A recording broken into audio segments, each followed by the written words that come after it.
Haala sharafoonni maallaqaa ilaalchisee guyyaa har'aa egaa meeqaan akka oolee guyyaan har'aa akkuma beekamu Desemberii 3/12/2025 sharafoonni kanneen akka paawundi istirlingii fi akkasumallee Ameerikaa doolaar, Kanaadaa doolaar, Awustiraaliyaa doolaar dabalataan immoo Saawudii riyaal, Dubaay diraamii fi akkasuma Bahrein diinaar, Joordaan Kuweet diinaarii fi Kaatar riyaal dabalataan illee kanneen akka Suwiis firankii, Chaayinaa hewaanii fi biyyoota kanneen kan fakkaatan Turkii riilee fa'aa Ijipshaan paawundii warreen kan isiniif qabadheen dhufe jechuudha. Nagaa Waaqayyo isiniif haa baay'atu. Hordoftootaa fi jaallatamtoota kabajamtoota maamiloota kiyya egaa mana kanaaf namni haaraa yookiin har'a reefu gara chaanaala koo dhuftan laayik godhaa, sheer, sabskiraayib godhaa, maatii koo naa ta'a, viidiyoo ani hojjedhu na jajjabeessaa isiniin jedha. Kanatti aansuun sharafa kallattii lamaan karaa baankii fi karaa gabaa gurraachaa kanan isinii fidee dhufe akkuma beekamu yeroo baay'ee kan irratti deddeebi'ee dubbadhu nigdi baankii yookiin immoo commercial bank of Ethiopia kan jedhu kan isinii fidee dhufe jechuudha. Asumaanis immoo gaaffii nama tokko isinii deebisa jechuudha. Ani kanan hadaraa kee naaf deebisi. Ani kan inni jiraadhu Saud Arabiyyaadha. Garuu immoo maallaqa kiyya kanan ergachaa jiru Saudiirraa gara Dubaayittidha. Miidhaa narra geessisuu danda'a kan jette obboleettiin kiyya hadaraa naaf deebisee jechuudha. Gaaffii namoota baay'eeti. Anis kanaan duras irratti haasa'een jira.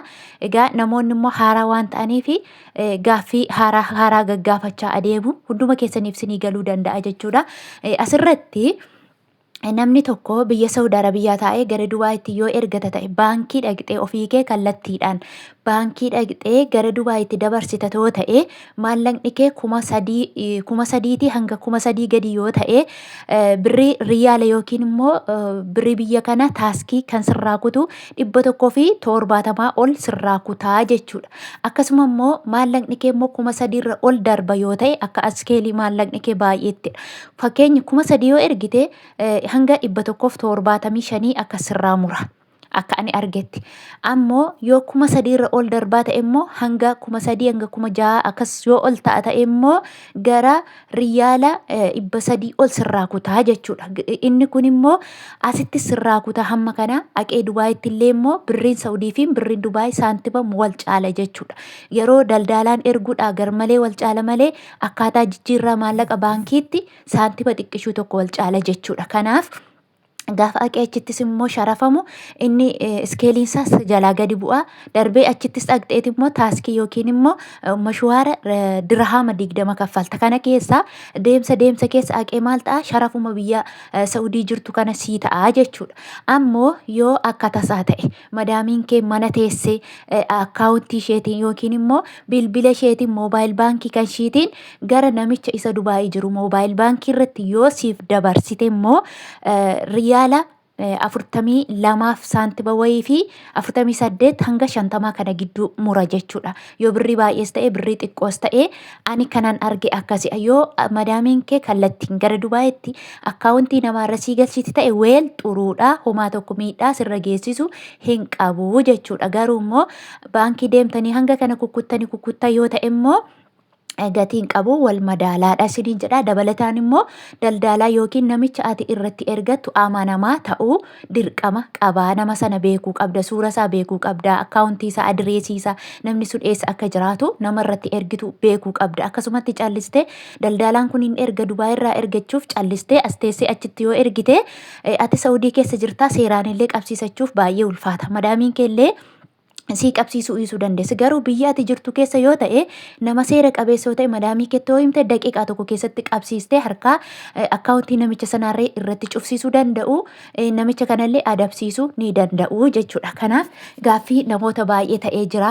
Namoonni baay'eenis irra caalaatti kana waan gaggaafataniif kun isin biyya kamuu yoo ta'e biyya kamuu yoo teessan wal madaalchisuu qabdu jechuudha. Isiniin jedha. Egaa gara sharafa keenyaatti yoo darbine jechuudha guyyaa har'aa sharafni Ameerikaan doolaarri tokko 179.80 oolee jira. Egaa saantima xiqqoo dabalee bulee jira jechuudha.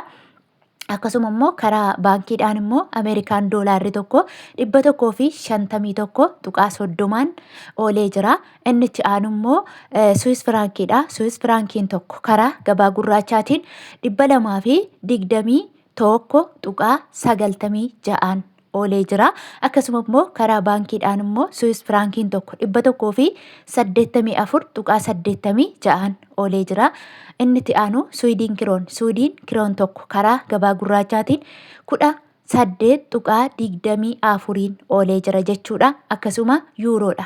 Yuuroon tokko karaa gabaa gurraachaatiin guyyaa har'aa 207.34 oolee jira. Karaa baankiidhaan immoo yuuroon tokko 175.51 oolee jira. Inni itti aanu paawundi sterlingiidha. Paawundi sterlingiin tokko karaa gabaa gurraachaatiin 235.72 oolee jira. Karaa baankiidhaan immoo paawundi sterlingiin tokko 196.61 oolee jira. Inni itti aanu chaayinaa heewaan tokko karaa gabaa gurraachaatiin 25.47 oolee jira. Karaa baankiidhaan immoo chaayinaa heewaan tokko 20.98 oolee jira. Inni itti aanu turkii riileen tokko karaa gabaa gurraachaatiin 4.18 oolee jira. Akkasuma inni itti aanu Oomaan riyaalli tokko karaa gabaa gurraachaatiin 464.19 oolee jira. Inni itti aanu Kuweet diinaarri tokko karaa gabaa gurraachaatiin guyyaa har'aa 582.94 oolee jira. Akkasuma karaa baankiidhaan immoo Kuweet diinaarri tokko 483.80 oolee jira. Inni itti aanu Dubaay diraamidha. Dubaay diraamni tokko karaa gabaa gurraachaatiin 48.87 oolee jira. Karaa baankiidhaan immoo Dubaay diraamni tokko 41.19 oolee jira. Akkasuma Saawudi Arabiyaa riyaalidha. Saawudi Arabiyaa riyaalli tokko karaa gabaa gurraachaatiin 47.84 oolee jira. Egaa warri Saawudi Arabiyaa jirtan isinitti himeen jira akkaataa iskeelii guddina maallaqa keessaniin kan isin ergattan isiniin jedha. Namoonni maallaqni keessan guddaa ta'e fakkeenya 5,000 6,000 hanga kanaa olii kanneen qabdan jechuudha. Guyyaa har'aa 23 jira. Akkasuma immoo namoonni maallaqni keessan immoo 500 gaditti hanga 2,500 1,000 hanga 200 hayyuu yoo ta'e immoo 23 adiidhaan jira jechuudha. Dabalataan immoo namoonni taaskii yookiin immoo mashwaara kan kaffaltan nama kamiifuu manatti yoo si harkaa fuudhe akkasumas immoo yoo akkaawuntii isaarra madaamiin kee mana teessee irra sii galchites immoo kan ati kaffaltu mashwaara 50 riyaala jechuudha. Akkasuma karaa baankiidhaan immoo Saawudi Arabiyaa riyaalli tokko guyyaa har'aa 40.33 oolee jira. Inni itti aanu Joordaan diinaaridha. Joordaan diinaarri tokko karaa gabaa gurraachaatiin 251.94 oolee jira. Akkasuma Bahreen diinaarri tokko karaa gabaa gurraachaatiin 473.46 oolee jira. Inni itti aanu Ijipshiyaan paawundiidha. Ijipshiyaan paawundiin tokko guyyaa har'aa 3.42 oolee jira. Akkasuma Yemen riyaalli tokko karaa gabaa gurraachaatiin 0.63 oolee jira. Inni itti aanu Indiyaan ruuppiidha. Indiyaan ruuppiin tokko karaa gabaa gurraachaatiin 1.79 oolee jira. Akkasuma Kaatar riyaalidha. Kaatar riyaalli tokko karaa gabaa gurraachaatiin 47.96 oolee jira.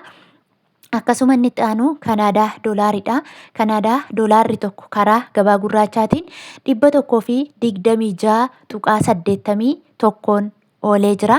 Karaa baankiidhaan immoo Kanaadaa doolaarri tokko 106.27 oolee jira. Akkasuma Awustiraaliyan doolaaridha.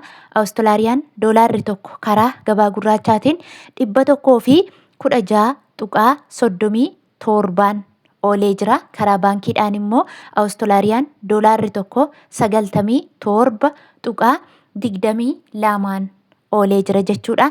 Inni itti aanu Israa'el shiqil tokko karaa gabaa gurraachaatiin 53.64 oolee jira jechuudha.